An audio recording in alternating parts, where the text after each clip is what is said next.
All right, so had a snack, had a drink. Cheers to you all with some nice diet generic soda in my can stein. Yeah. Speaking similarly to Cansteins, Ramstein, they put out a new music video not that long ago, I believe.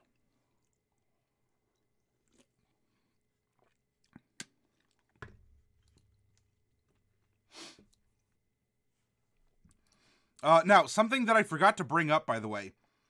In the first settlement that we came up with, there was a wild magic zone. And I was thinking about it because we're exploring that, you know, the wind and the erosion was making this Arctic glacial Underdark style setting. What if it's a wild magic zone and it is spells that have verbal components, which is most, if not all, are affected by the wind because of the resonance in the glaciers. And so, and so it can cause some random or extra effects to the spell because the winds are carrying the words or modifying the words, are getting things kind of caught up because it is just so windy.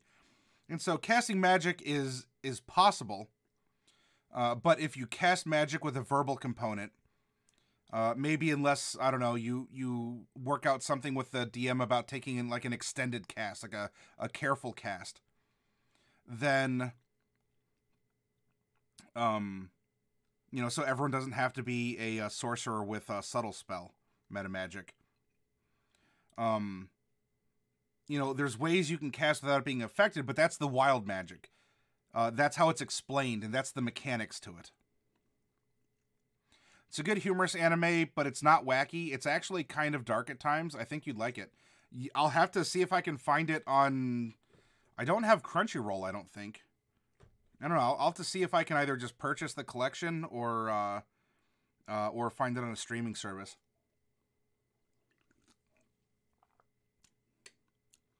All right, so with that in mind, look, so we have this weird power. Who's going to grow up here, right? Who's going to exist, and we'll cover that in just a moment. I want to create a couple more regions, right? We're going to lay down the foundation for the environment, and then we're going to discover who and what lives or doesn't live in that environment. The other NPC you're talking about, yeah, she was the one in the Temple of the Four Gods, if I recall from when I sat down. I was kind of jamming out on that dip. While trying to get through it there. Do you need particular, like, do you need something in particular about her, or...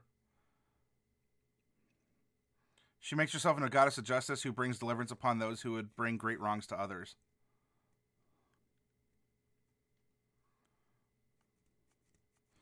Now, is this in your Zelda game? And so this is like the Wind Waker Zelda who sort of awakens as... No, wait. That's not the right one. Would that be more like the... Jeez. We're listening to ambient music about it. The sailing one. Wind Waker. Yeah, Wind Waker. I was thinking Skyward Sword. As the kind of the princess who awakens in that. So I was accidentally on purpose correct.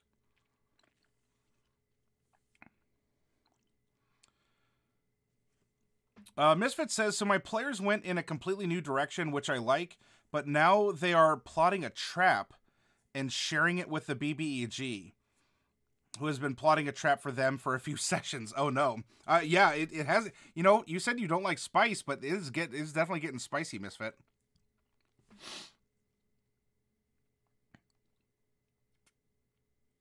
Okay, yeah, the Skyward... Yeah, she does awaken as a goddess. And so it is set in Zelda, and so you're drawing on that inspiration. I love that chips and dip is a major part of the stream. Not often do streamers embrace the fact that they snack while they stream. And I don't necessarily mind eating in front of you. I've had a couple people on the side be like, it's kind of gross. You know, I'm not running a mukbang channel. So I try to be a little bit more discreet about it. And so that's why when we have the sub badges next to folks' names... it does represent a chip and a dip. because of the level of spice and the fact that we do snack. And snacking is a part of role-playing and storytelling, right? We eat popcorn while we go to the movies.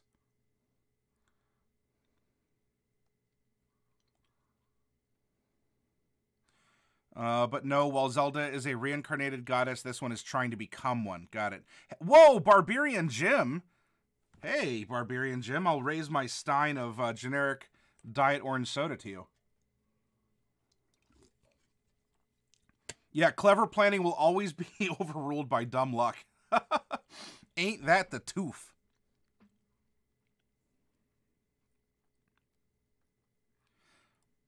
For 3 months already, Misfit. Wow.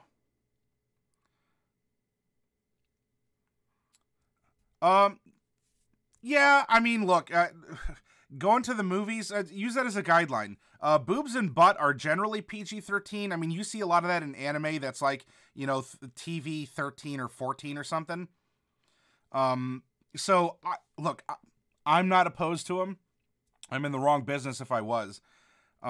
You know, I guess it just can't be overly gratuitous or oh my goodness, having female presenting nipples. Now, if you draw men's nipples onto women's breasts, those are okay. But female presenting nipples is absolutely intolerable.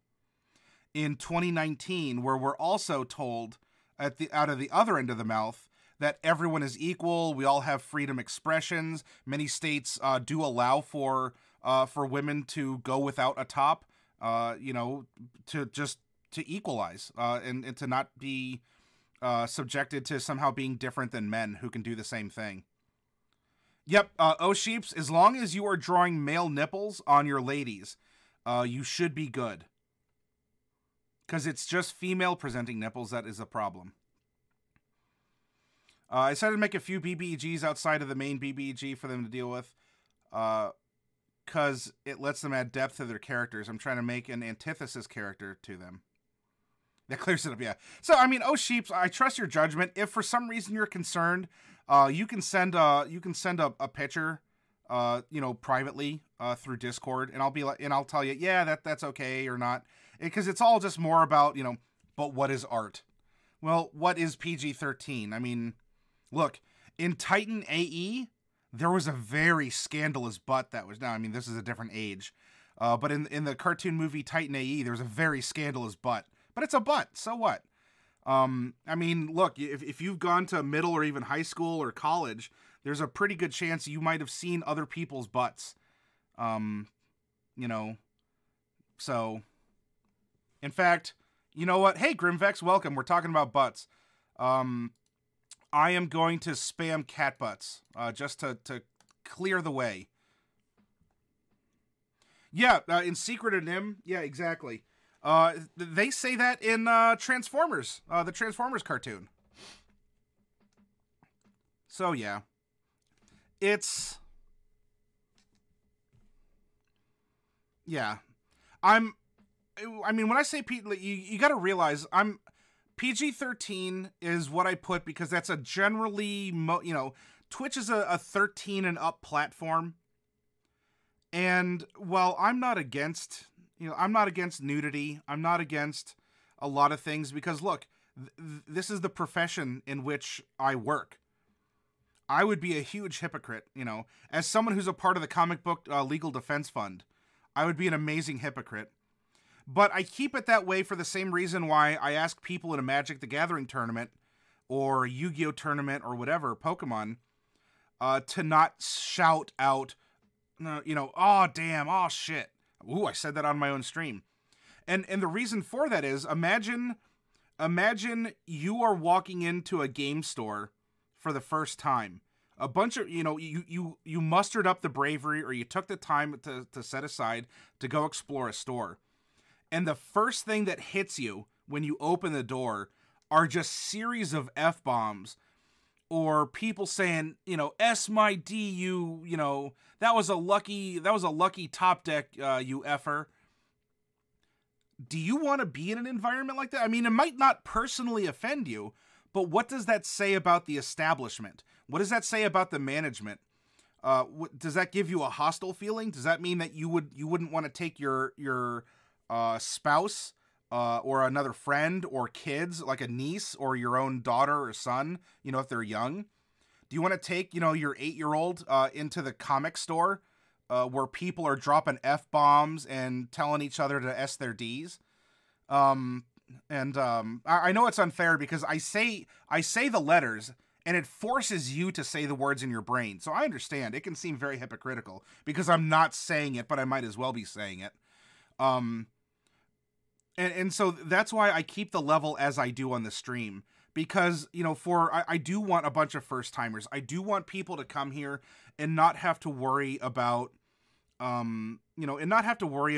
language and references, when we're talking about it. And it means that if we ever do bring up, a topic of sexuality, if we bring up a topic, the taboo topics of, sex, religion, and, politics, I mean, not that those are necessarily not PG-13, but when we do talk about these things, it can be taken more seriously because we haven't diluted the conversation.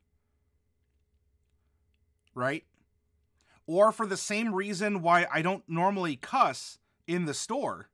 I mean, I try not to cuss outside of it too, and for a similar reason. If you all on stream ever hear me drop like a random F-bomb, or if I look off camera and I go, shit, you should immediately know something is happening, because I don't normally do that. Right? It grabbed your attention, and all I had to do was utter one syllable, and suddenly, okay, we gotta focus. What's going on? Why is Matt cussing? Why is he looking off screen? What just happened? Or in the store, why did he just yell a word? Because it gets people's attention, because I normally don't do it. And so it has a practical purpose as well as a cultural purpose. Exactly. Saving the words for emphasis, Barbarian. Because, if you use them all the time, then they lose their meaning. And you can appear crass or ignorant or something along those lines. Because, that's just, whatever. That's just old Tortilla Joe. He can't help but drop F-bombs every other word. And so what relevance does Tortilla Joe have to offer in conversation if, he's the boomhauer of curse words? So it's something that is a technique, it's a tool, and culturally, if we can live without it, it's also good practice for storytellers, because sometimes I want to say something, or I want to be upset, but you know what? Enhance our calm. So there you go, everyone. You're getting some inside baseball about the store and the channel.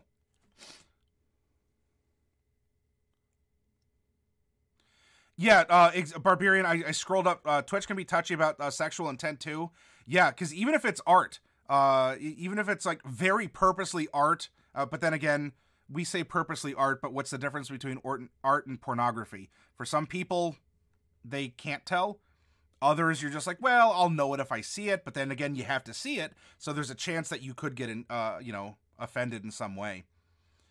I figured the antithesis for lawful good paladin would not necessarily be a demon worshiper, but a person of similar religious affiliation attempting to reach an equal status to the being you both worship. Yeah, so it's you say antithesis, it'd almost be like a rival, or someone who believes that they can reach that pinnacle.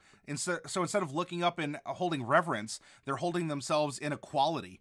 And that could very much be an opposite, or an antithesis, you're saying, Zeta.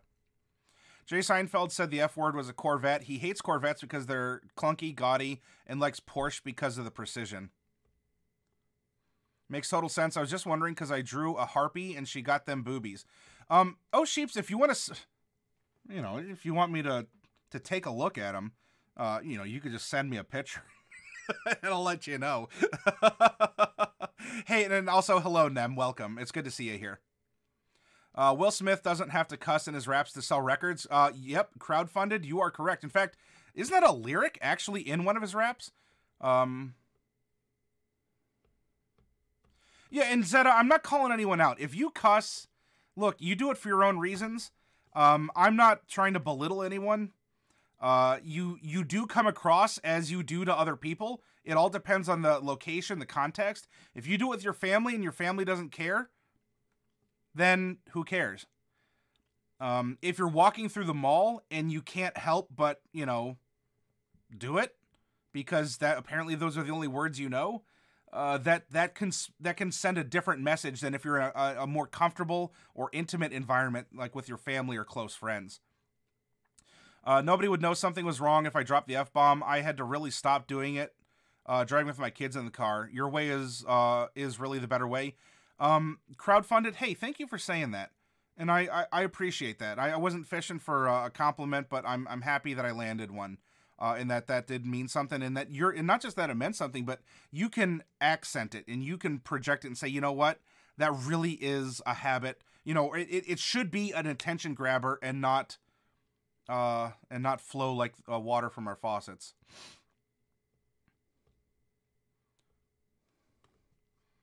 Oh, it's a lyric in an Eminem rap. Okay,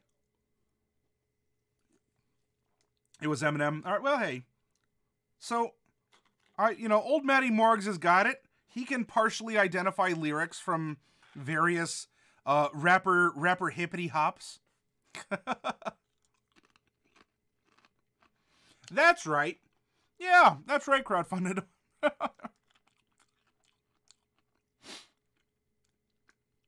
That's right. Matty vaguely knows some rap. I have like one dot in the hippity hop.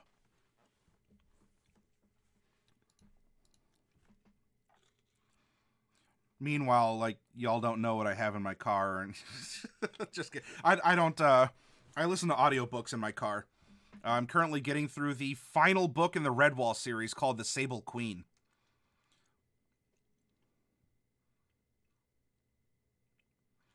Oh, crowdfunded, Audible and I are like peas and carrots. Or, oh, sheeps, you probably know this. We're like succotash. And who out there knows what succotash is? It's not peas and carrots.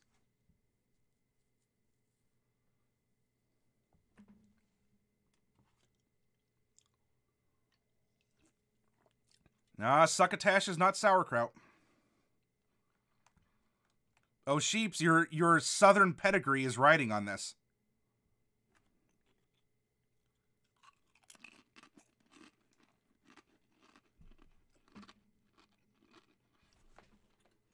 Crowdfunded, what are you doing? You're gonna head out for the night, Zeta? Yep. Hey, thanks for sharing your ideas, Zeta. I appreciate it.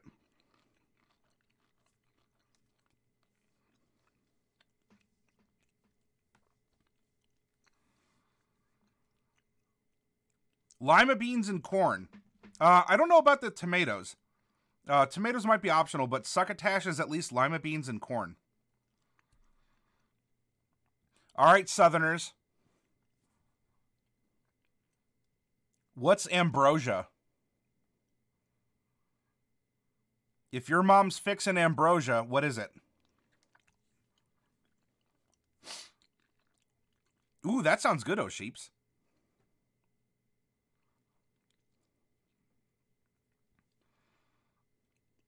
You know, if we're gonna talk culture, right? Food is an extension of that. We talked about that in the first segment. I'm only Southern Californian. Yeah, so I don't think that counts, Barbarian. Grimvex, I'm making you hungry. Barbarian, does that mean I'm going to meet you if I go to TwitchCon in 2019? I mean, I say if. I intend to go to TwitchCon at the end of September.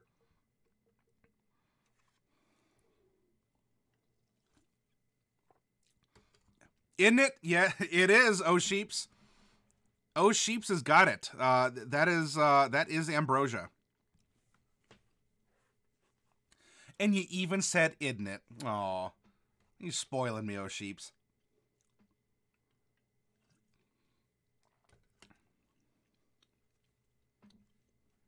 I aim to please. Not sure if I can make it down to TwitchCon. Well, if any of you are around San Diego at that time, I will be there as well, and I'd love to meet you.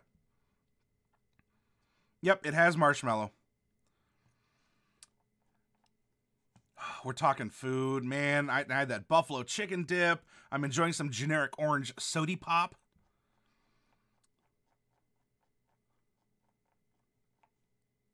But you know what? We must power through this.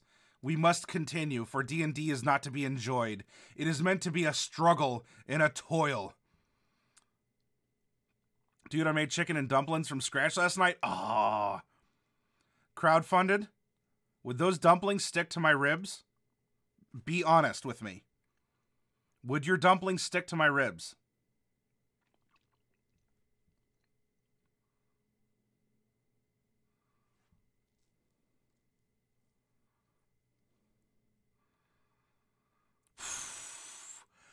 Whew, lordy. Oh, clutch the pearls. I have the vapors.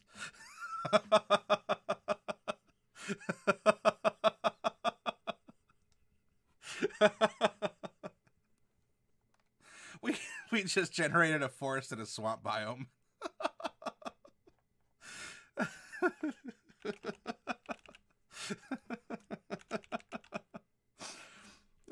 Grimvex yesterday. Lunch was oven roasted chicken with rosemary potato. Oh my gosh, y'all are killing me here. I'm a 35-year-old man eating dough after work last night. That stuff was good. Oh.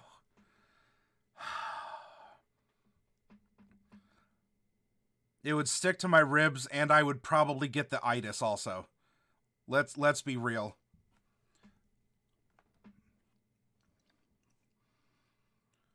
The Luther. See, look, I've been in Ohio longer than I've been in Florida. But I know my roots. And now, I mean, the further, it's paradoxical. Really, there's a certain point, like, just north of Orlando, that the further south you get, the more northern you get. But look, I haven't been out of that region for that long to not understand or respect.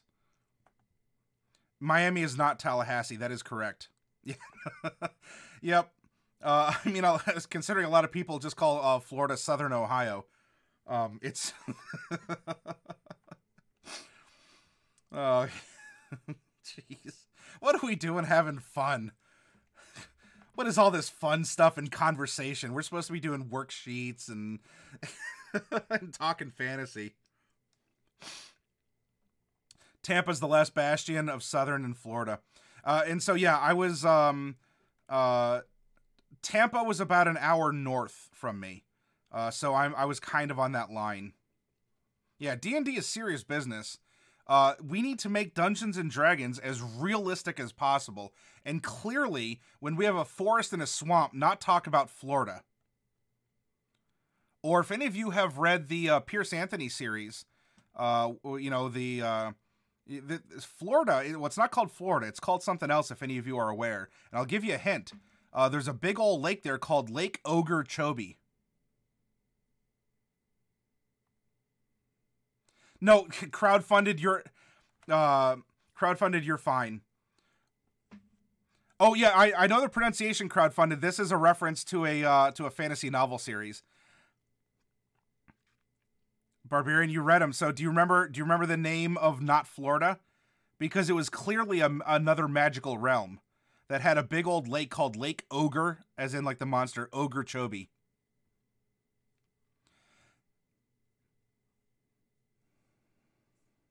It's been so long. Oh man, can anyone pull through? Let's go to the monuments and find out what exists in our forested swamp of not Florida or not Mississippi.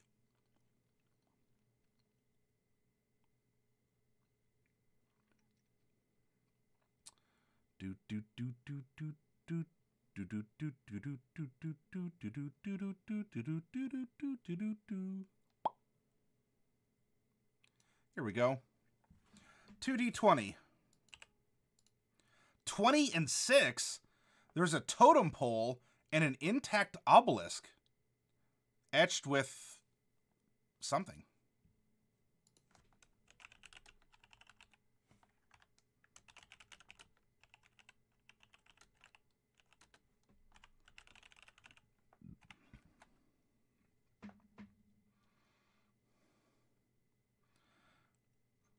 Well, no one else is offering it up crowdfunded, so look, in Quiplash, if you hit the safety quip, you still get half points. So you can offer the equivalent here.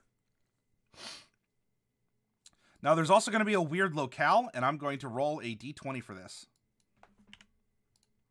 8. A battlefield where lingering fog occasionally assumes humanoid forms.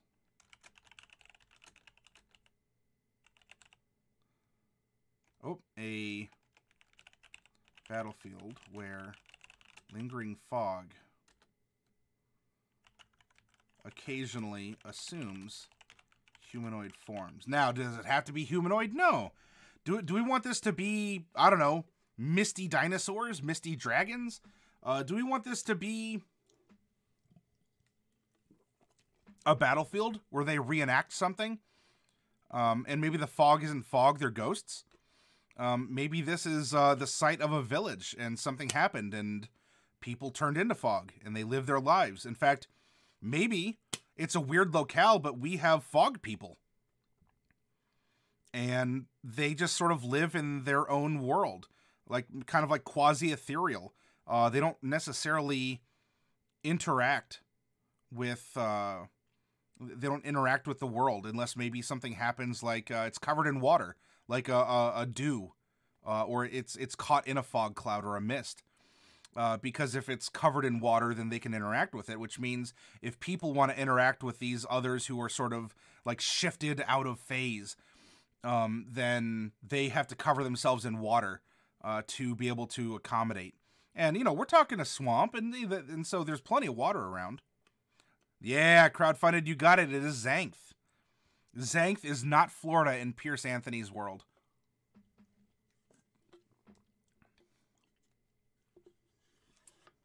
Was Bio of a Space Tyrant? I've not read that one.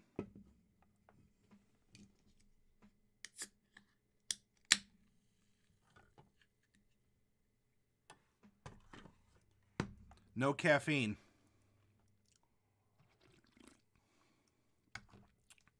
So I feel a little less guilty about pounding these. All right, now remember, we are going to come back and we're going to fill in things like a form of government. In fact, what we could even do, because we do have an idea for the people who are a part of the land. We could probably even dip our toes into this and come up with some form of government. And as for the races, well, I don't know. What if they're misty lizard folk? What if they're misty Sverfneblin? Ooh, say that 10 times fast.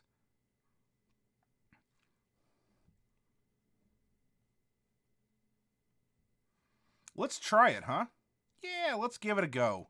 The old college try. How do these mist folk live? We're gonna roll a percent. Ooh, too far. I went too far. We're 59. It is a militocracy. It might have been a battlefield then.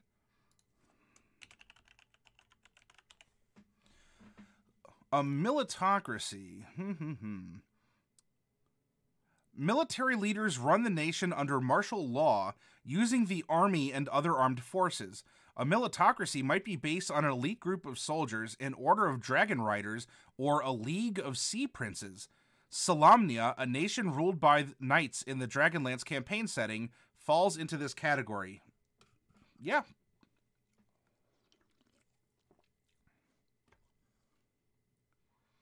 Your first big fantasy novel was Elfstones. I think mine was The Dolphins of Pern. Anne McCaffrey. Unless you count Banicula. Yeah, Barbarian Jim, this is an awesome little Stein. Real talk, I think I missed it. What are we finding out and deciding? Oh, the like sort of Shannara? Yeah. Okay, gotcha. The Shannara or Shannara series. Yeah, that is a good venerable series. Now, as for what we're doing here, crowdfunded, we are designing as a dungeon master, someone who plots the game. we're going to make a region, and we just want to fill it with, right now we're filling it with mostly land, concepts, geology, and we're going to explore a little bit of culture, as apparently there are people who live here that are a part of the land. And we're just interpreting random prompts, right? We have our augury dish, and we have our chicken bones or our livers and gizzards, and we're casting them into the bowl, and we're shuffling them around, and we're reading the results.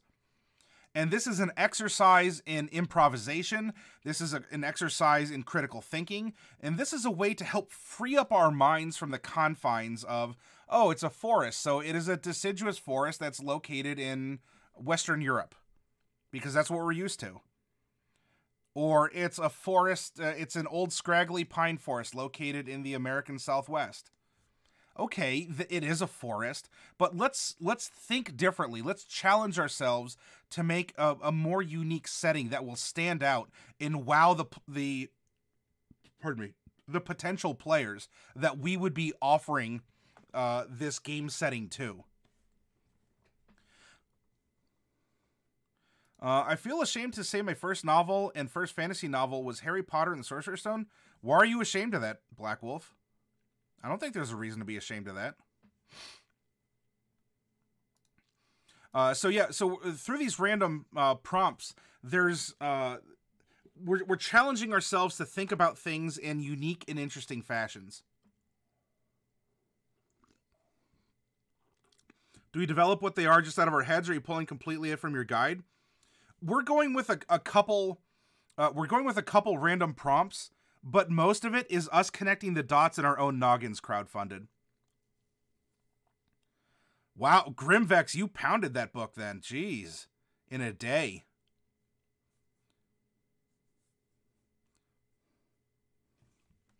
So we have a militocracy that lives in this forest and swamp area. And looking at this, so there's the prompt, without taking any exception, is a battlefield where lingering fog occasionally assumes humanoid forms. Well, what's to say that this isn't a society? What's to say that this isn't this isn't their own race of people, or maybe it was a race of people that existed and something happened to them, a magic accident, a disaster. Maybe honestly they grew up this way. If we're talking about a swamp and we have something like will-o-wisps, what if, will-o-wisps are kind of an illuminated fog? So instead of just calling them fog people, what if these are will-o-wisps? And this society is almost like maybe like, not a necropolis like it's a city, but what if the will-o-wisps are the souls of the departed, who were consumed by the swamp, and their souls all join together, like they all kind of drift as will-o-wisps are wont to do through a swamp, and they all just kind of settled in an area, and they live out their days in this will-o-wisp kind of setting.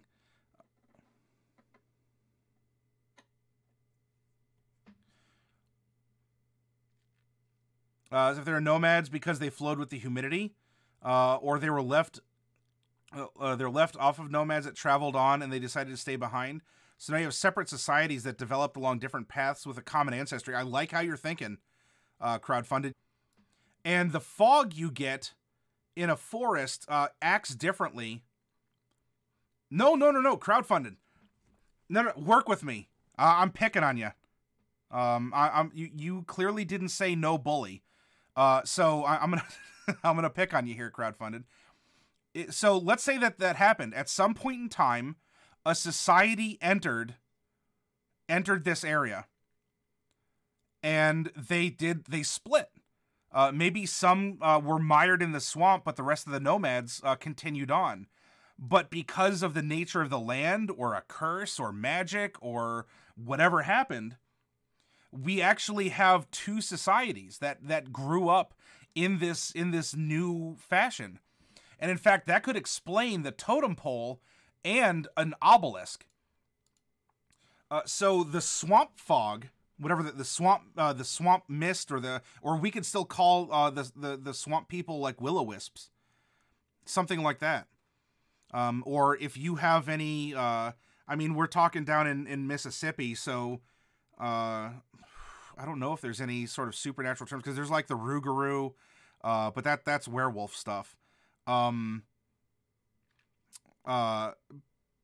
But if there's any sort of, a lore or term, so you have like will-o-wisps or swamp fog or something like that, and then you have like the forest misty people, and they have grown up or grown apart and developed differently, and maybe they manifest differently. And so in this case, we actually have two societies.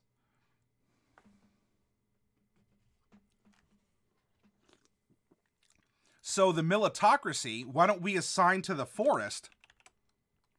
And let's roll the percentile again. And this other society grew up 77 in an oligarchy.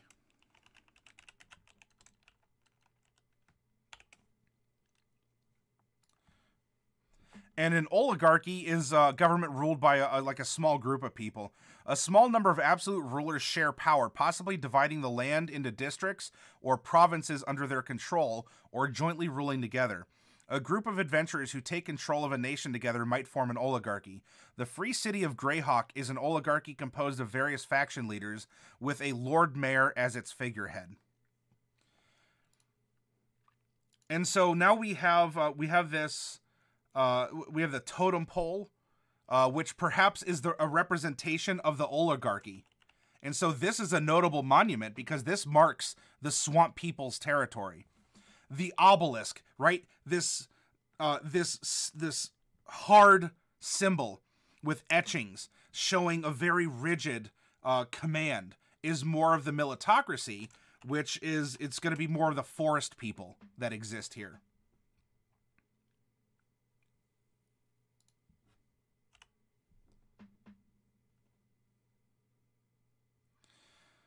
Now, for dominant race and minority race, we're really just talking about one, whoever these mist people are.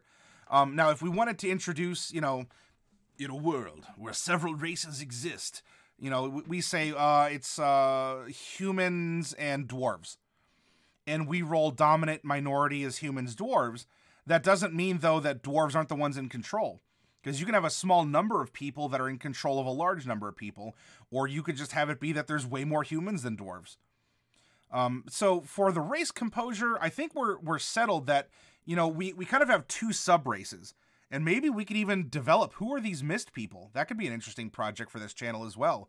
Let's make a will-o-wisp person.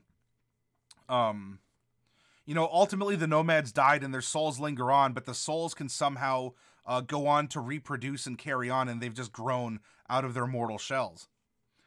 Can an oligarchy be religious? If so, the forest people could not know them, and when they find them, see them as unpure for staying in the swamp. Yeah, an oligarchy could be religious. It doesn't have to specifically be a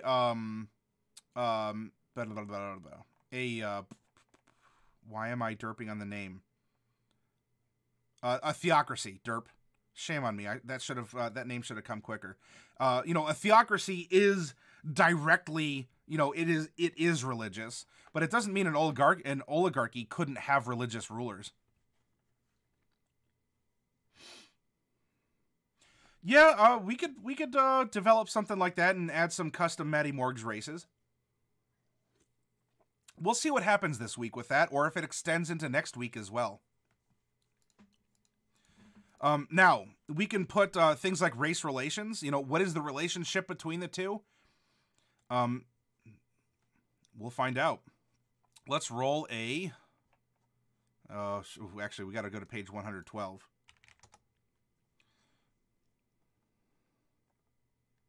Roll a 20-sided die.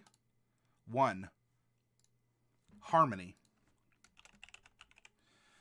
Now, we rolled harmony, and in fact, perhaps they do harmonize most of the time. They could be separate, separate cultures that respect distance, and they'll trade with each other. But there could be tensions, especially if one is more religious than the other. but they could be banded because outsiders are a threat.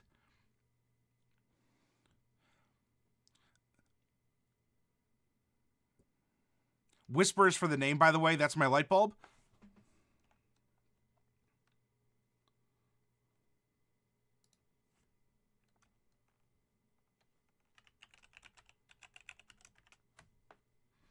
Okay. Yeah, so maybe they're good with each other, but in dealing with outsiders, it's much different because they are two different cultures.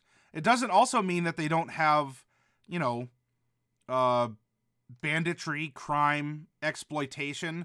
Maybe for all we know, there's even been a little civil war between the two. At some point in time, maybe they realized that it could have even been recent. Maybe there's only harmony because the two tribes of Whisperers only just finished a very gruesome civil war. And they realized the harm that it was causing and that they're much better if they can unite, you know. If you're trading goods and services, you're not trading bullets. Now, that's a modern economic analogy, but I think you get the idea. The ruler's status. So we're going to roll... or, you know, we could even do this too. If we didn't want to say that that was between the two crowdfunded, what if harmony is simply the people in the forest society? And if we're going to develop two different tracks, then we can also just roll another d20 and say, so how does the swamp society get along? We rolled another one. So apparently, crowdfunded, these people were meant to get along with each other, even if it was a hard-fought and bloody lesson. Now we're going to roll 2d20 for the ruler status in each of the communities. 14 and 3. 14 is a cabal seized power openly. Ooh, for the forest. Maybe that's how it became a militocracy. After the Civil War, maybe the people in the army seized power, and they just recently became this militocracy in the wake of this. Maybe because, not because they're looking for more fighting, but they want to prevent it. And so the army had to step in and say, no more of this. We're not going to have a repeat of what happened, since we've made a connection with our swampy cousins. And for our swamp dwellers, it's number 3. Respected, fair, and just.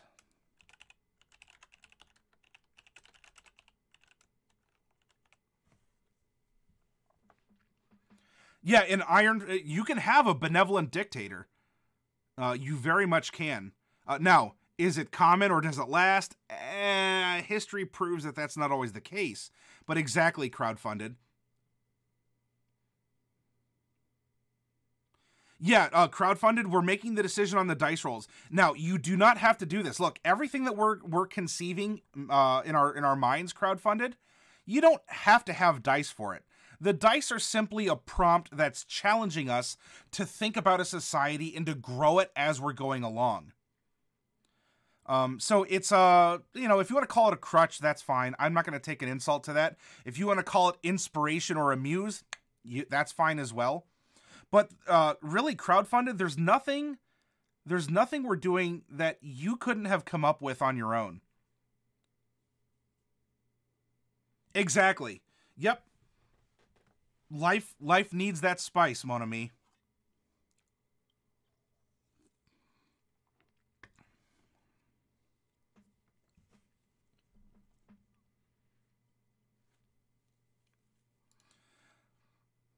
Now, a notable trait about the forest is going to be, we're going to roll 2d20 again.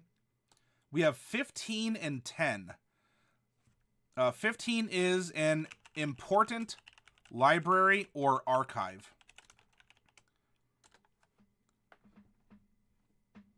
Maybe this indicates that the people of the forest value knowledge. Maybe the people of the forest they were able to preserve the records. If the forest dwellers are more structured, more conforming, more lawful, however you want to express that, maybe they have the records of the old ways, and they are They are the descendants of the pure nomads that came down because they hold the traditions where the swamp people were lost for a while. And the notable trait for the swamp folk here is number 10, in that it is destitute or run down.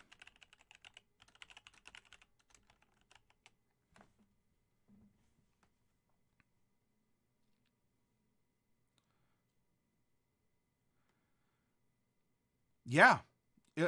You see, look, crowdfunded, isn't this an amazing journey? I mean, number one, welcome to the stream, and look at you. You're riding shotgun on this portion we're creating. You know, you say this is your first time role-playing. Look at everything that you're coming up with. You're making the connections. You're able to tell this story. If someone were to ask you about this creation, you know, your pump is primed, and you can spout knowledge as if you've studied these mist people, these whisperers for years and years. And yet, look at you. You've come aboard in this session, and you're the tip of the spear.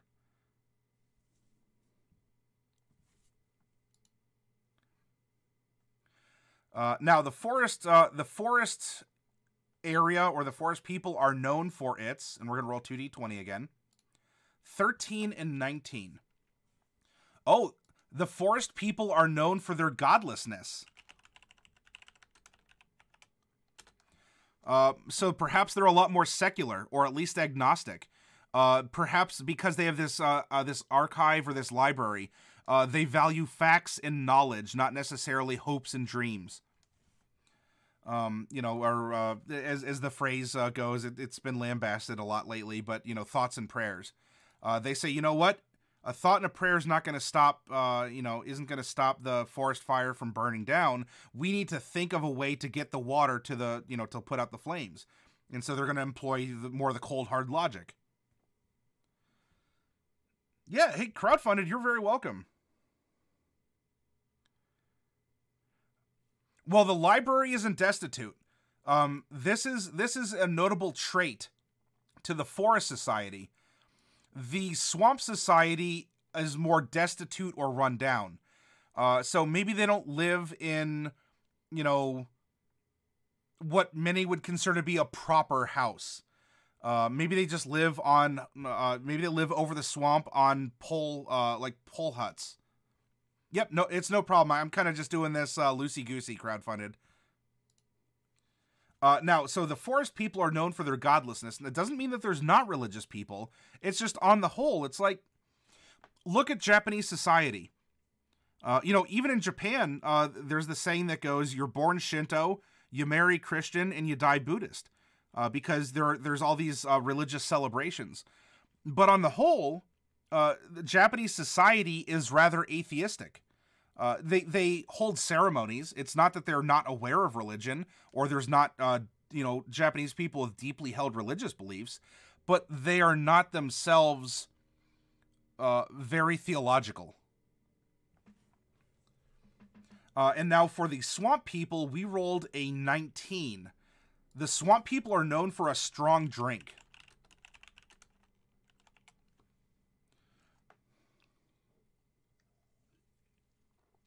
Maybe they're making some cattail juice or something. A little bit of the moonshine.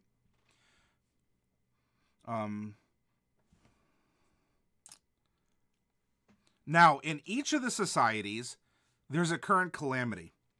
Something is going on that each of the societies are having to deal with. And this could be a good hook for an adventuring party to help each other out. Or honestly, this could be in the wake of this civil war, or in the wake of some cultural upheaval. In the name, not in the name, but in the wake of something. The swamp people are not if you want to make them the Irish, there's plenty of bogs in Ireland. I mean, when we say swamp, it doesn't have to be a subtropical swamp or anything. It doesn't have to be like Florida. Swamps can be bogs. Bogs can be very temperate or even northern. There are Arctic swamps. I forget the name of them. We actually generated something like that. But look, if you go to Alaska, there's swamps in Alaska. Oh, because of the drink. Oh, gotcha. All right. Well, so there's some sort of trademark. There's some sort of trademark drink. Does it have to be alcoholic? It doesn't have to. I mean, what if they invented like marshmallow juice? We call it marshmallow, speaking of marshmallows from earlier, because it is the mallow plant that grows in marshes. Ta-da! It's the mallow plant that grows in marshes. So maybe they make, I don't know, like they make a soda, right? It's non-alcoholic, but they, you know, they squish up some swamp plants and they make a tea out of it. I mean, heck, the strong drink. You want to talk about a strong drink that's not alcoholic? Have any of you had proper Southern sweet tea? Root beer because of sassafras.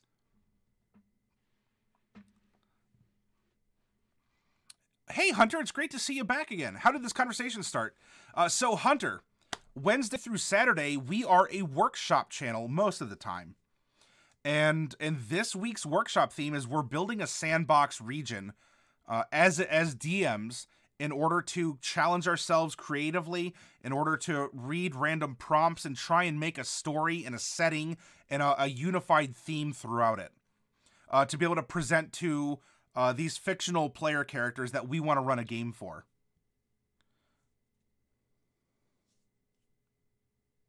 Oh, so crowdfunded, you have a proper Southern sweet tea in your fridge? And that is a powerful drink. I mean, normally you refer to things as being powerful hot, but that is definitely a powerful drink. So it doesn't even have to be alcoholic. So imagine what if they made like a marshmallow, like a root beer, or a birch beer, or as you're talking about, root beer because of sassafras, or it's their own take on a sweet tea. Doesn't mean that they don't make, you know, moonshine. You know, when have swamp people ever made alcohol? Come on.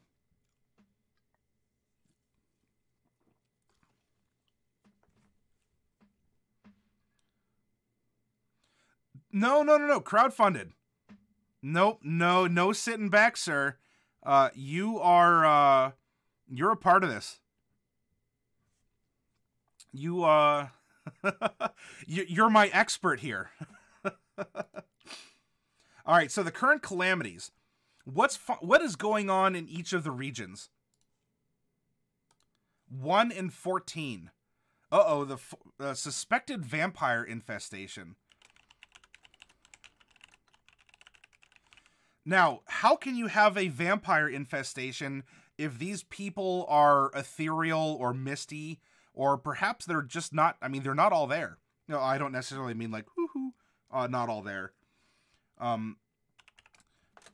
Well, we can take vampirism as, yeah, it could be exactly a psychic or an emotional vampire. Or it's a mutation or an external enemy that is somehow able to absorb the mist or this will-o-wisp material that they're made out of.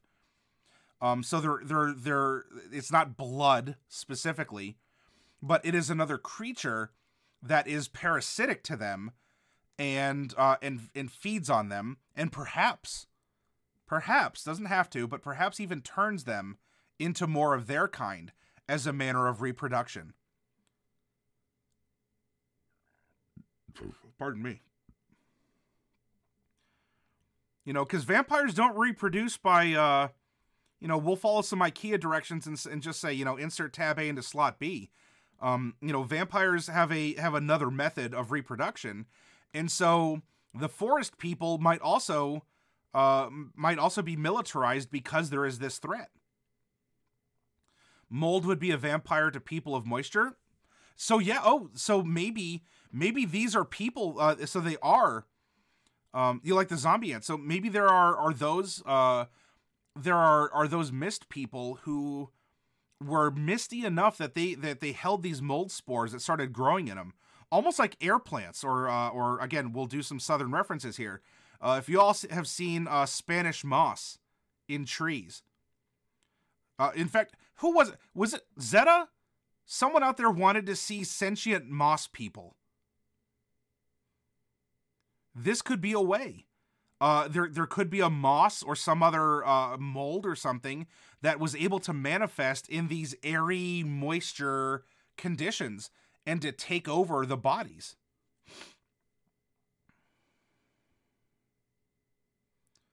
That could, yeah. And don't we thank don't we thank them for that that cross species oh, red ants. You can only step in those so many times before you learn a lesson.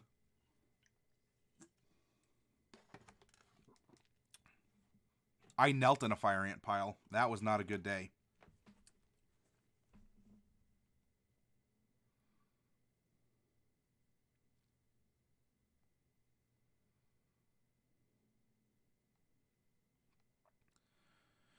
Yeah, so it seems that they're a parasite, like a Spanish moss, like a mistletoe in oaks, that kind of a thing.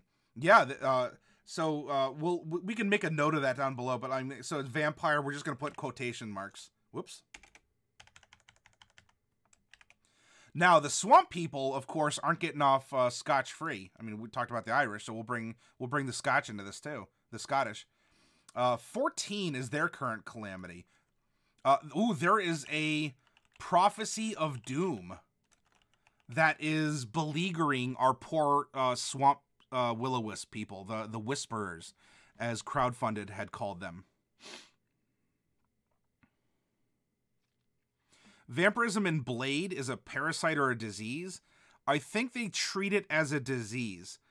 If I'm recalling correctly, there is a vampire story where you can be administered a curative, like a dose or like an antiviral agent, and if you receive it in like the first 3 days, the vampirism is put down.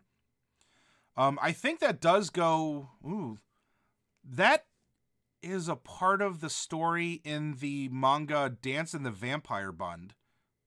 But I think it might be in some other contexts as well.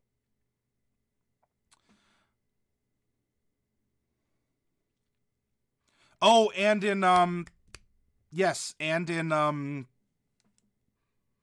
Supernatural. Yeah. What about lycanthropy? Well, it's not that it can't exist. We're going off the prompts that are here, but yeah, if we want Hunter, we can take a sidestep. And so if it's not a literal blood-sucking vampire, or even, more of a metaphorical vampire, then based on the prompt that we received, Hunter, you are correct. We could easily take a sidestep. And so instead of that, we could explore some kind of lycanthropy instead.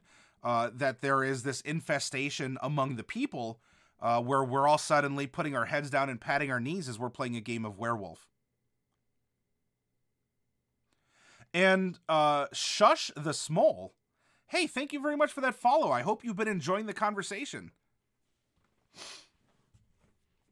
Now, for the prophecy of doom, remember, we're building a story one step at a time. And isn't this an amazing process?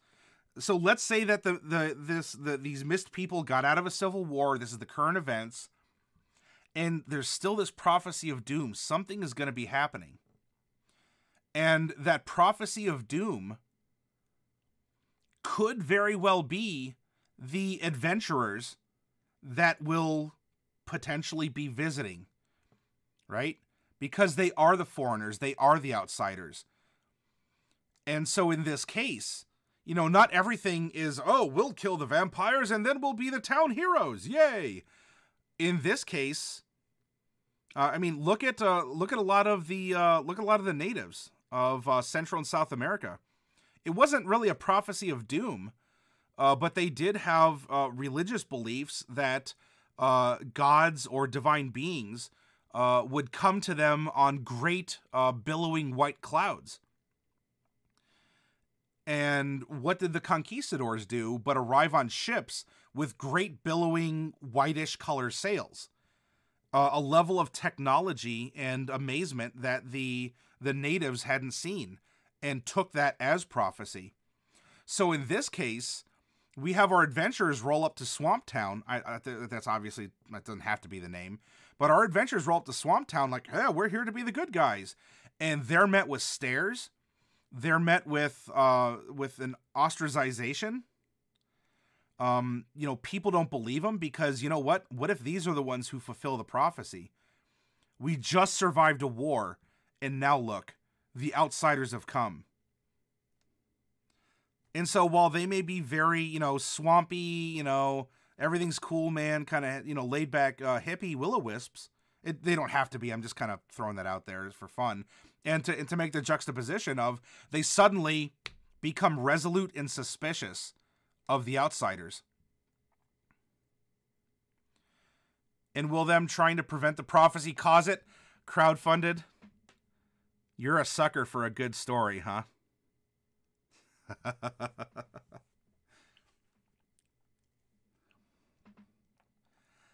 Now we don't need a name for the town or towns just yet. If you want to throw one out there, Hunter, crowdfunded, anyone out there, you're certainly welcome to. Yeah, prophecy. This is bread and butter prophecy right here. Crowdfunded. There's a couple things that we can add. For instance, now we did say that there is, you know, that they are known to have godlessness to them. You don't have to add a religious building just because my list has it here. But you know what? For the forest people and for the swamp people, let's roll what kind of a religious building could exist there. Frogenthiar? Well, all right, so Hunter stepped up and named one of them. Now, is that the city or the civilization for the forest will-o-wisps? Oh, that's for the swamps. Okay. So whatever X is going to be for the forest, and then you want to call it Frogenthiar for the swamp society. Shush, never actually played a game, only seen it played. Well, Shush, I know we're I know we're not even presenting that because we're doing a workshop, but I hope that you are enjoying this ground floor, this behind the scenes. You know, how are societies made in D&D? How are stories told? What happens behind the curtain to present the Wizard of Oz to our four adventurers, right? So Shush, if you have any questions, don't be afraid to be new here because we were all new at one point in time. Heck, Shush, look at Crowdfunded. This is his first time in the channel, and look at how much he's produced already. He could run this as an adventure and as a region in his own D&D game. Yeah, Chopper. Chopper, you've only been hanging out with us for like a week, right? Crowdfunded's calling you out, Shush. What do you want to call this forest town? No, I like it because it's like theory crafting, but with the actual story and upbringing of the environment. Yeah, and I want to grow this organically. Look, I'm going to be honest with y'all. There's tools where you can hit a button and a full map and cultural stuff and everything just spawns in front of you. But if you take your time and you do it one step at a time and you ask yourself questions and you explore ideas and you're even willing to go back on an idea and you say, you know what, I liked it, but that just doesn't, it's not fitting. And let's go in this new direction.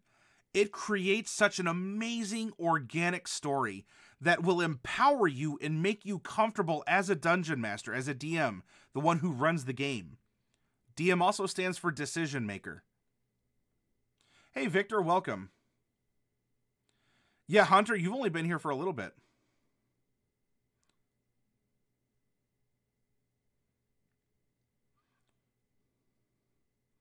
Oh, wait, I think I was addressing you, Shush. If not, and I said crowdfunded, well, welcome, because both of you are new.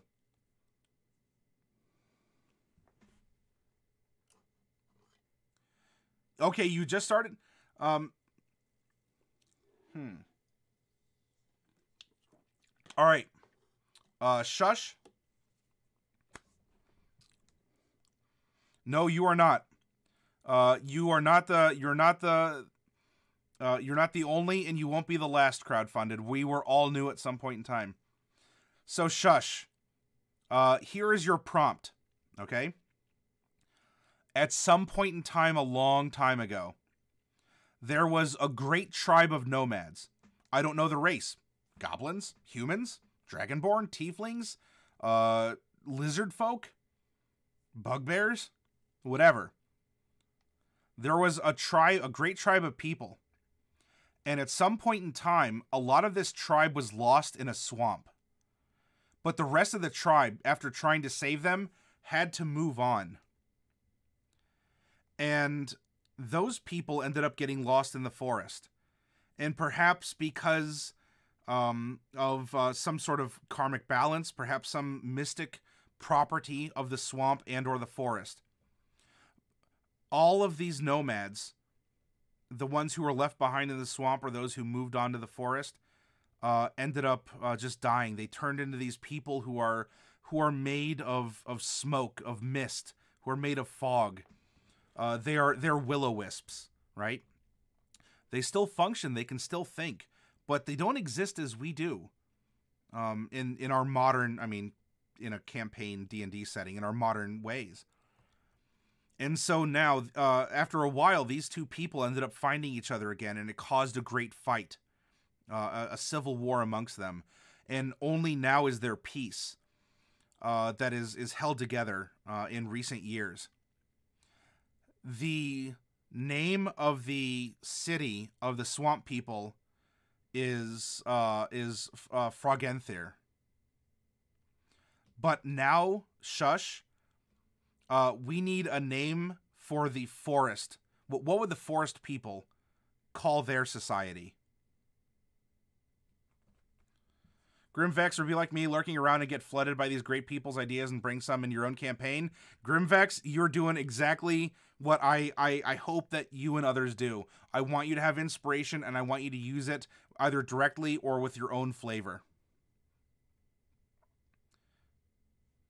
Shush, enjoy your bowl of guacamole, and also enjoy your emotes.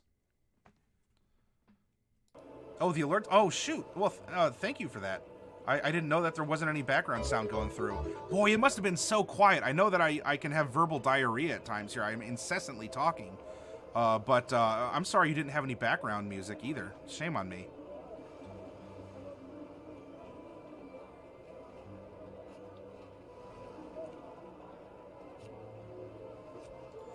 Chopper, anyone know of a quick way to create an Oathbreaker Paladin NPC who's going to be a bad guy? I don't have the time to make a full character sheet. Chopper,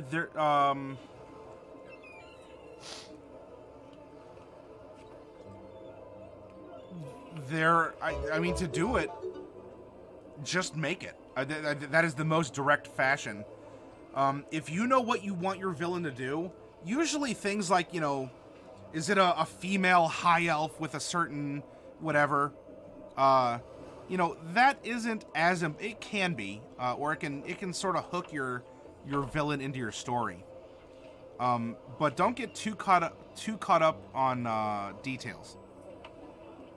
Make the villain be the force that you need the villain to be, and worry about that stuff first. And don't worry about the minutia up front, because you can burden yourself with that.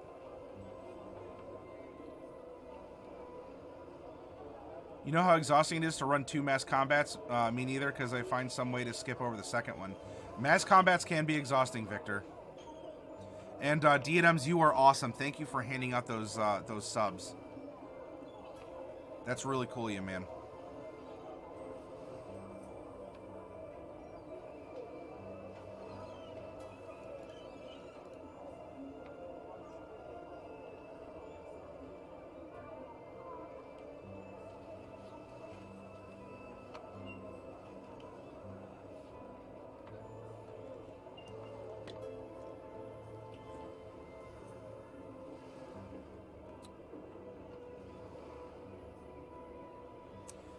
Okay, so the religious buildings, 2d20 again. 17 and 10. Hey, ooh, interestingly enough, for the forest dwellers, there is a library. Now, this is dedicated to religious study. Now, these people are known for godlessness, from our prompt. It doesn't mean that they can't treat religion like a science, where they're studying the stories. They may not believe in them, but they're studying them from an academic sense. They have a clinical detachment to prophecy and to higher callings. Or if you just see a library related to study, you could replace religion with that if you wish. Remember, this is only a prompt. This isn't telling you what to think. This is simply getting you to think and encouraging you to think. And the fact that this fell into our... Look, this might as well be a trademark phrase on this channel. It writes itself, everyone. These stories write themselves if only you'd let them. Now, for our swamp folk, they have a temple to a good or a neutral deity.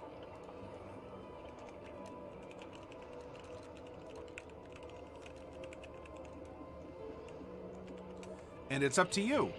What is that deity? Do they even have a deity? Is it more of a concept? Do they not believe in a dead, distant god, but perhaps living prophets who pass their knowledge down to kind of like in a Dalai Lama, where they are reborn, reincarnated? That's up to you. Flesh out these cultures. You know this culture better than anyone else because it's coming from your noggin.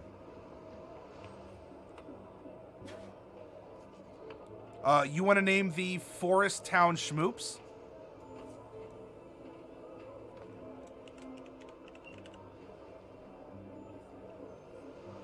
I can in a little bit here, Nictorak. We're almost finished with this part.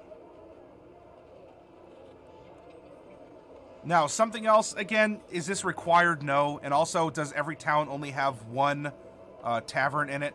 No. But, oh, the people?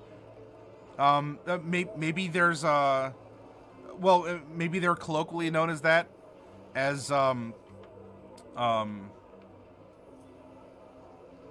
crowdfunded was calling them whisperers as for like a racial name, but maybe the Schmoops are the swamp folk.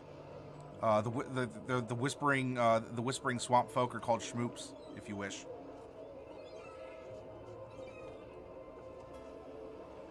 Delcorin, howdy.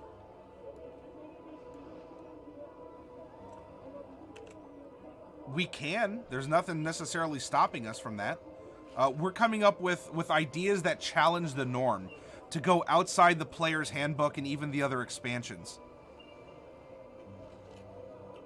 It could be a plot device, or you know what? Some things just exist, and they don't necessarily have to have a greater meaning to them. As a dungeon master, like if you wanted to step up and run Shush, these are all excellent ways to go about world building and thinking about the content that you would put in front of your players.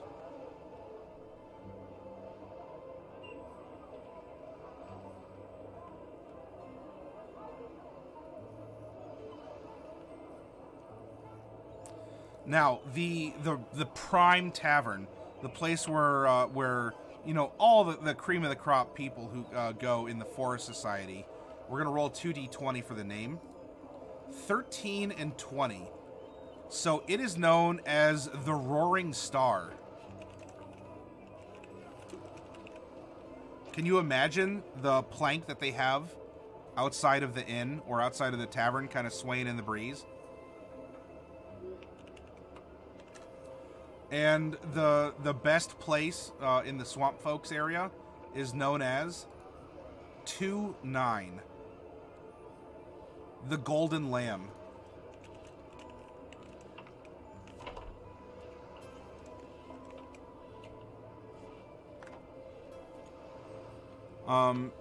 That is where I mix things like make Elder Scrolls merge somehow through magic and be weird.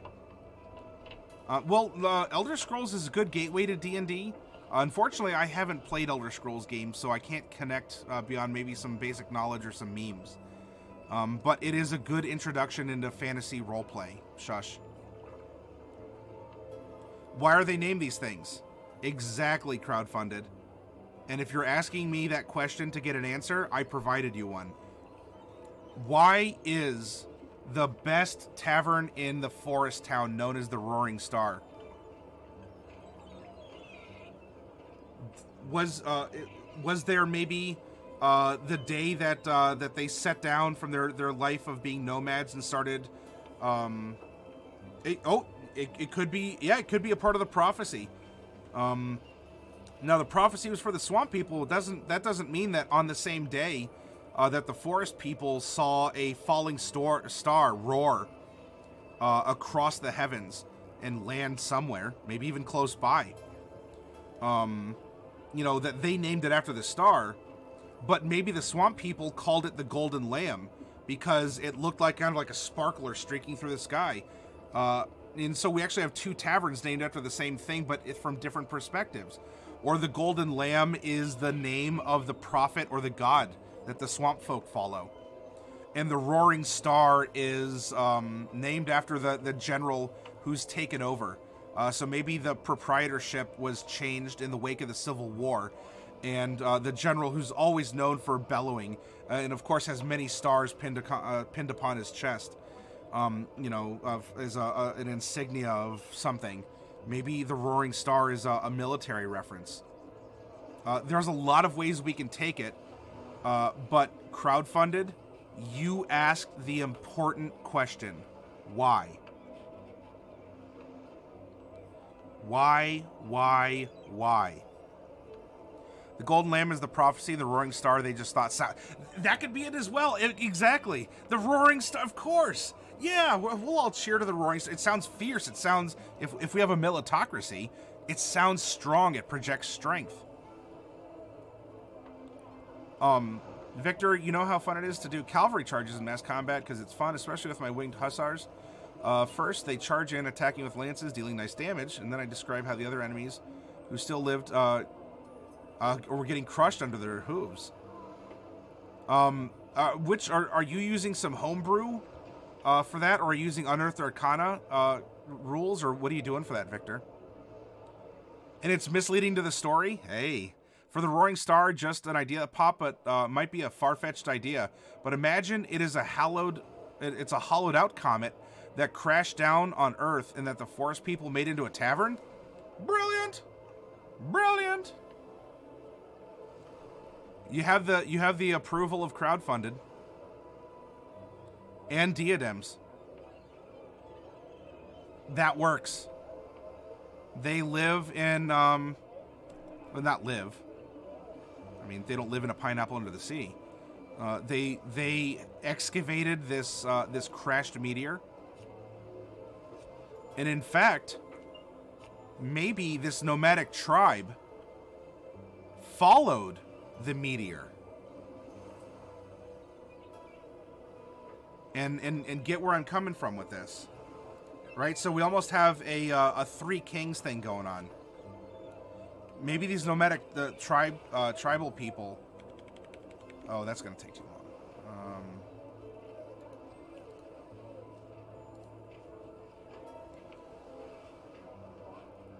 So this this Roaring Star, right? It fell to the earth, and you have an impact crater.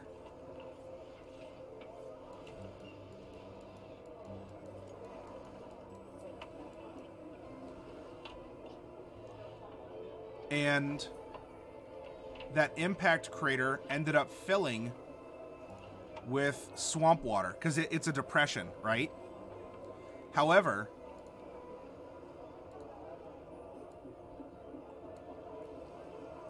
this thing bounced out of the crater and then it rolled until it came to a stop in the forest.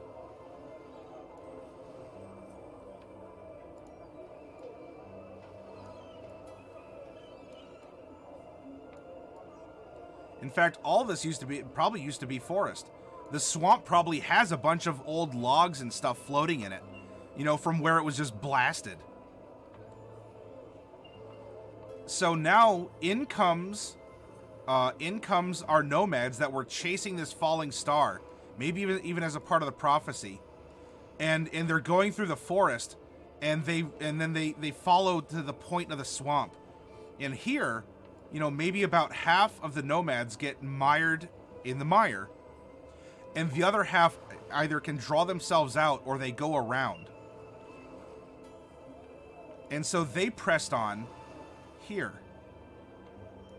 All the while, this entire area What if this entire area is under the effects of some kind of radiation? What if the entire area is under the effect, if this was sent, you know, the meteor was the fist of an angry god, and through, you know, scientific radiation, through divine mandate, through whatever, because this is your story and this is D&D. Over time, the nomads that lived here and were lost here, when they died, their souls lingered as these sort of foggy will-o-wisp people. But all of them eventually succumbed to this blessing or curse or whatever.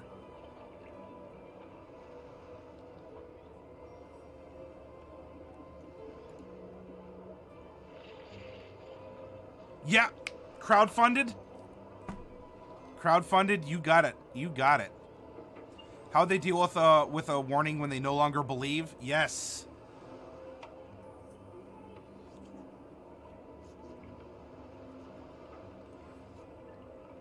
Victor, drawing on history is a venerable practice among D&D and storytellers. There's nothing wrong with drawing on history for inspiration. If you like something and it empowers you, then go for it. Yeah, Tennu, it could create a wild magic zone. Hey, and I'll tell you this. Venus flytraps, they exist and only live in a meteor strike crater swamp in North Carolina, or it's on the North and South Carolina border. A plant that eats bugs apparently only originated in a meteor strike swamp. Something funky's going on in that crater.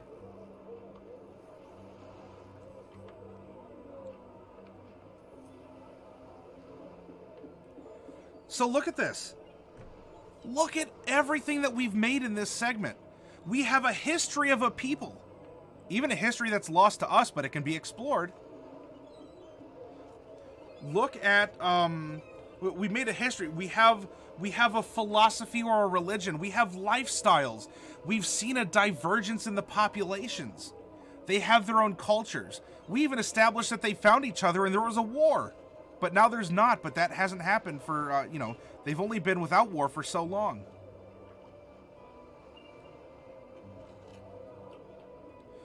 Max, welcome. Well, I mean, if you're playing Vampire the Dark Ages, there's nothing necessarily stopping you from making some stuff up. I guess that depends on how loosey-goosey your storyteller is. I mean, when I was making a Dark Ages Brujah, I put in a lot of work studying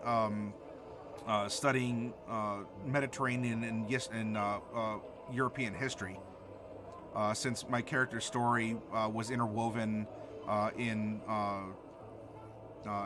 Italy, and went all the way through the Visigoth Empire, and ended up in North Africa, around Algeria. So it was fascinating. It was really cool. Now, did I make some stuff up? You better believe it. You better believe there was a Carcosa. But yeah, I mean, you just do whatever you do. Whatever. Like, can you make the connections? Can you reasonably explain what you're presenting? Congratulations, you are a storyteller, whether it be in D&D or Vampire.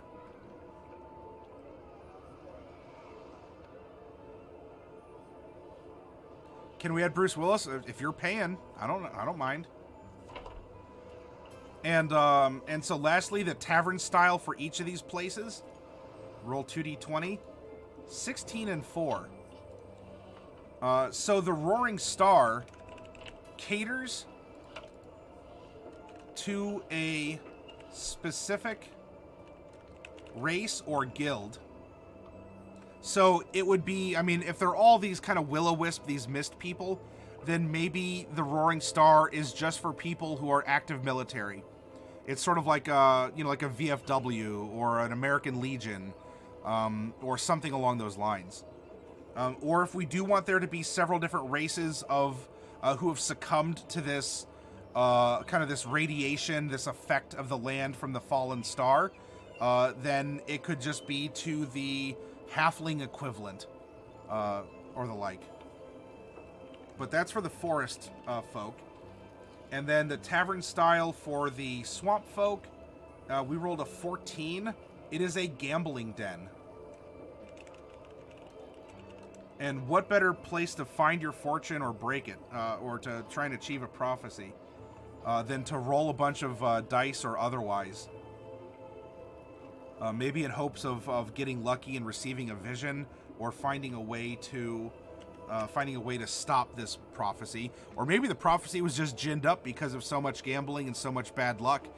Maybe they believe that that's what happened.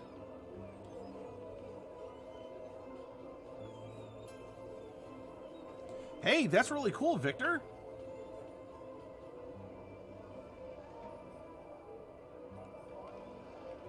Like a Captain's Lounge crowdfunded? Yeah, it could be for brass.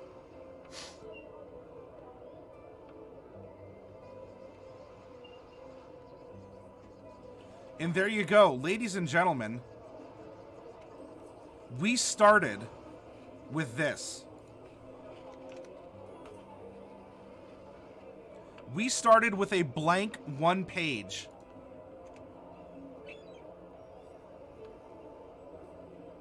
And over the course of maybe a little over an hour, we have created so much. And all of this is D&D. I mean, yeah, we're consulting some charts and books. There's nothing that's necessarily stopping you from having just pulled this out of your own brain. And this, I hope, I truly, sincerely hope you understand that this is not just D&D. This is a celebration of our humanity, right? Storytelling is our gift. That's why you can play D&D. I mean, you can play Vampire, Dark Ages or otherwise, 5th edition. You can play Traveler. You can play Paranoia. You can play Honey Heist, Tactical Waifu, or the same rule system, but it's also called Lasers and Feelings. You can play Pathfinder or Starfinder. You can make up your own stuff. Victor is talking about a homebrew D&D system for mass combat, as well as this Inquisitor subclass, because it's our story, it's our imagination. And everything that we just sat down and did over the course of an hour, imagine all of the adventures just this one location can offer. And we haven't really drawn a map. We haven't put in, you know, we haven't paid a very skilled artist. The man who makes these maps, very, very skilled. But we didn't pay a skilled artist to make a map. Now, can we? Yes, and we'll make maps. We'll actually start making some maps tomorrow. But everything is up here. And it's modular, and it can expand and contract and change. It's wonderful. This is Dungeons & Dragons, everyone.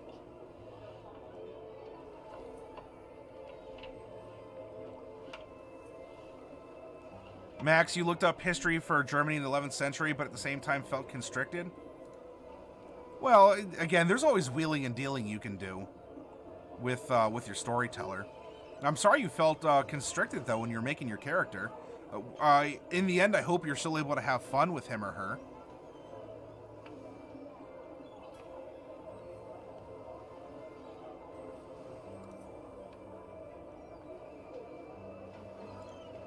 Now, Nick Durek, if you're still out there, you wanted a quick little breakdown of the other things that we did. Now, this was a very detailed area that we just made because of the prompts, right? It was just, we're flowing.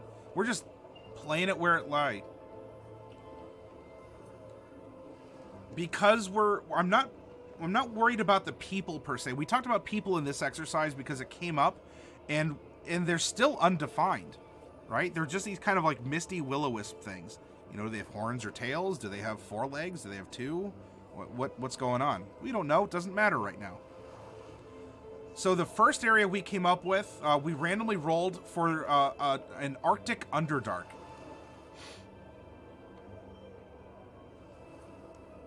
Oh, wait, you were the storyteller.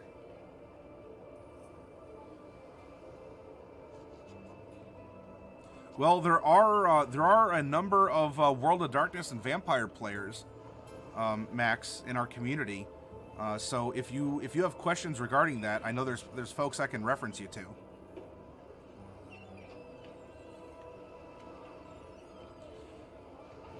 And so we also rolled that there are faces carved into a mountainside or cliff and giant statues carved out of a mountainside or cliff, and that it is a wild magic zone. Now, we don't know who lives here. Like, no races, no ruler status, no religious building. This is just an area. And we just started thinking, what would a place like this have? What could cause this? And so the winds in this vast glacial area started just slowly eroding and carving until you have this huge, huge ice shelf or glacier, like this quasi-continental area that just has tunnels blown through it by erosion and shifting and everything. So it is a self-contained area like the Underdark, but it's completely made of ice caves and stone and such, with its own ecosystem. The wild magic comes from the fact that the wind that whips through the area baffles verbal components to spells. And so if you cast a spell as a verbal component, then there's a random thing that can occur because the words were garbled or muffled in some way. The faces and such could be a result of magic cast there, or of chance, you know, quote unquote. Maybe we suspect it because there are a lot of things like the face of Mars that are carved into the ice. You know, eyes that seem to watch you. Faces, bodies, bones, things that just look like they were people or humanoid or something, or even great beasts. Like some big, you know, elder thing that is frozen in the ice that you can barely see because of the glint of the sun through the, you know, refracting through. So we have this strange place. We're taking mundane ideas and we want to turn them fantastic. We want to make these compelling places for players to go to. Not just this is an elven forest and this is a dwarven mountain. Those can be compelling, and I'm not poo-pooing those ideas. Many of you might have a dwarven mountain in an elven forest, and they're absolutely awesome. For our exercises here, though, I want to take that extra step and make it razzle-dazzle just that much more. And the next region that we made was forest and mountain that had a canyon containing, well, it says a dragon's graveyard in the prompt. We just kind of put this as monster bones. Also, there's an intact obelisk and an intact statue of a person or deity. And so it was Black Wolf that said, well, what if instead of dinosaur bones, what if they're just like regular size things that grew really big? And so that works. Something about this canyon in this mountain forest area. In fact, on our drawing, we could even say that this canyon, maybe this canyon exists here, right on the map. And so if this kind of made its own little crater, there could have been like a rock wall or something kind of surrounding. However it goes. It doesn't have to link in. I'm not trying to force that to happen. It could. I think there's easy ways to do it. So we showed that this entire canyon had these large versions of things that seem normal. You know, whatever, cats and dragonflies and fish and birds. But they're all huge. Presents written language or some sort of iconography that presents danger. And so we have an entire place, and people can still live here. I mean, you might have goblins that are hill giants because they've lived here. But there are just these displays that have been made along the canyon to show what can happen. Yeah, Bright would hate the canyon. Yep, because it would force her to grow. And if she does that, she's going to gain a little weight, and she can't carry herself with her own mage hand if that's the case.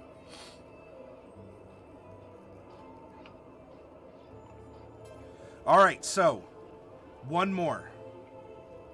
One more in this workshop session, anyway. Not that we're not freely talking otherwise. But let's find out some details, shall we?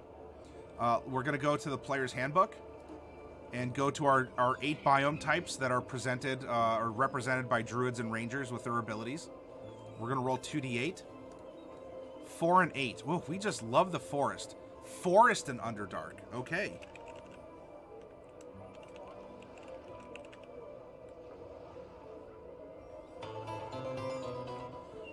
Not worried about a form of government or any of that stuff just yet. Let's find some monuments that can inspire us for, you know, maybe natural phenomenon. It could be constructed. It doesn't have to be.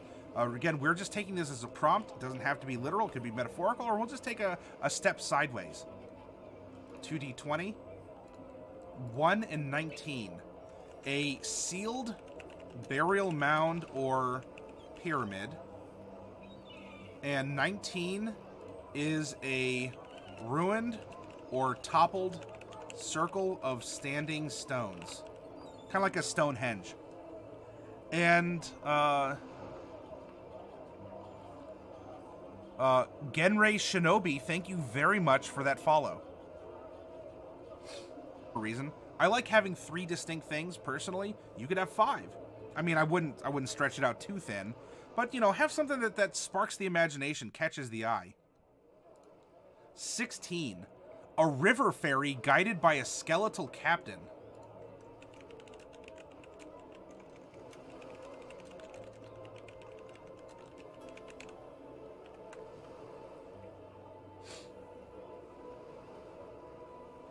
All right, thinking caps. We got this. We got this. Victor says, so far the players in Fool's Fortune 2 have taken 2/3 of the island von Stromheim's military campaign is targeting. The Hussars have been a great asset with their surprise initiative rolls and cavalry charges. Now there's only the wharf to take over, and that's going to be hell on water. Spears, cannons, 9-pound cannons, boarding ballistae, and a lot of pirates working for the Republic. Yeah, you're setting up some grand battles, Victor. And this is all within 5th edition D&D, right? Your homebrew, or is this sort of like, is this merging it all with like Warhammer Fantasy stuff too, or?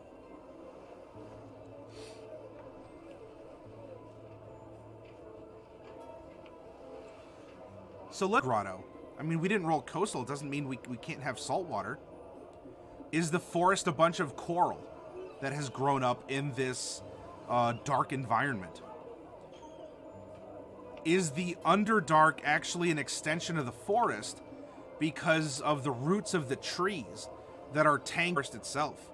Maybe the forest is so thick above because of the style of the tree. And you actually have to navigate through the roots. Or they're kind of like mangroves where all the trees actually don't start until, like, you know, 10 feet off the ground, 15 feet off the ground. Because they're sitting on roots that are forming like domes and such. And so we have a bunch of these elevated trees creating just a zigzag area of this giant mangrove forest. Have you all seen a mangrove forest? In fact, I don't know, maybe going mangrove forest. Skeletal river captain here.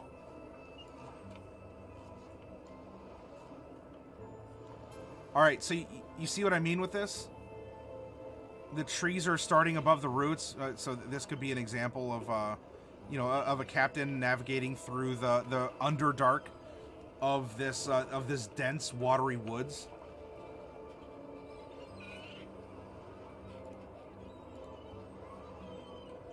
Made even more dangerous because maybe there's not a ton of water, but there's definitely enough so that things live there. Things live there that are, you know, that'll be nipping at your heels if you're not too careful.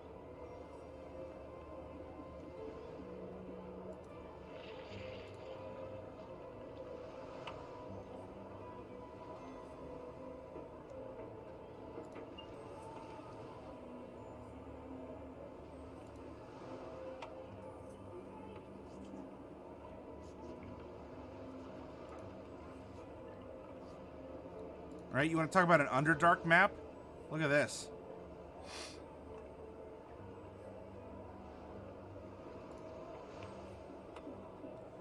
Are these not passages through the Underdark, so to speak?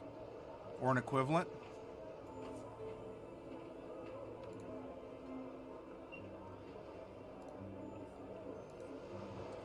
A mushroom forest is fine too, yeah.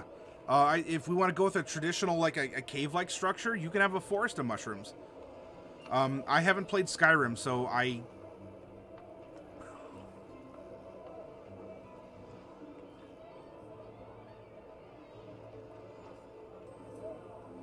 Oh, so it's a good blend, Victor, and there's nothing wrong with that either. Crowdfunded, have an awesome night. Thank you for joining us and being a part of the broadcast.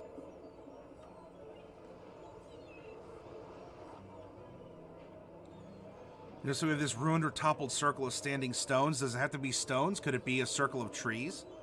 Could it be a circle of mushrooms? If we want to fuse the two ideas. In fact, you know, we don't often find mushrooms and saltwater mixed. What could that look like, right? Would it be kind of a jellyfish thing? What would the mushrooms do? Pardon. Mushrooms are fibrous. Could the mushrooms somehow in fact, what if the mushrooms were growing out of the salt water and the mushrooms were able to filter the salt right through their fibers and such, and made these and you were able to get fresh water from the mushrooms as they were just naturally desalinizing the water. We could make some very cool ideas. You know, what would a saltwater mushroom look like? How would it act? What would its spores be, like coconuts, maybe? Or would their spores kind of be like the mangrove, the little kind of curvy starter beans that they have?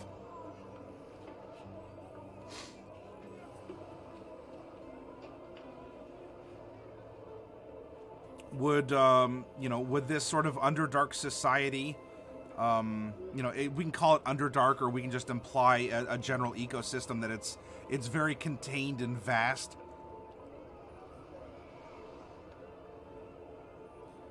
We have a ton of options with this. The sealed burial mound or pyramid could be a part of it could have been an ancient civilization. It could be, I mean, pyramids or a mound in some way. This is implying that it was manufactured, but perhaps something is causing. You know, you have a fairy circle of mushrooms. Well, here we have a ruined or toppled circle of standing stones. Fallon, hey, you're welcome to lurk. I hope that you've been enjoying your time lurking here. If you do have questions or comments, you're welcome to throw them out. I mean, I don't mean throw them out like get rid of them. I mean, throw them in chat. I'll tell you what, though. So there's a lot of ideas that we can... I think the spores would drip down like jelly, like mucus carried out to sea to be spread. Yeah, just... This is a workshop channel. New players are welcome to just toss all of your ideas in the bin and GTFO. Oh, gosh.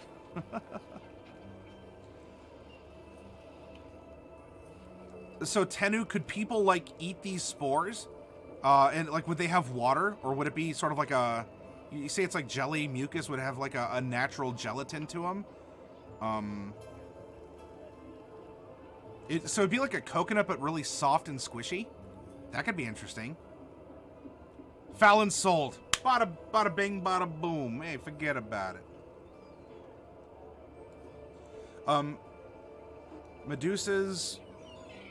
Medusa's fun gun, used as a delicacy, but is obviously harmful to players, could throw a nice surprise. Medusa's fungus, used as a delicacy, but is obviously harmful to players. Is it... So why are you calling it Medusa fungus? Because, I don't know, if they, like, filter salt out or something, that they turn someone into salt? Like a pillar of salt kind of a thing? You can have a lot of natural hazards and traps and trip-ups as a DM when you're exploring, especially if your party knows that they're exploring a new frontier, a wild place where anything can be anything. Because look, even Prometheus, the movie, part of the Alien franchise movie, taught us that interstellar people who hold one or more doctorates make just glaringly obscene injustices to science and get themselves infected by the local fauna. It was a hazard I read about earlier. Let me find it. It was probably referencing it wrong. Hey, yeah, if you have a reference to something, I'm open. I hadn't heard of it, so it's new up here. I'll tell you what, while you're looking for that, I'm going to get up and I got to take a stretch. It's been about an hour and a half, maybe a little bit longer. And when we come back, hey, we put in some work. We can still talk about this this idea. Jot down notes if you all have questions or whatever. It's free time, right? It's almost 3 a.m., but we can go a little bit longer. I have no problems with that. You know, we could talk about traps and hazards and fantastic locations. We can go back to the prior 3 that we generated and put in more work. It's really up to you all. Victor, have a great day. I mean, good morning to you. But thanks for stopping by and telling us about what's going on in your world. Have an awesome, awesome day. You eat the shroom, you get really dehydrated because it filters out the salt and jelly contains the fresh water. Ooh. Okay. Then more to come. I got to get up and take a quick break.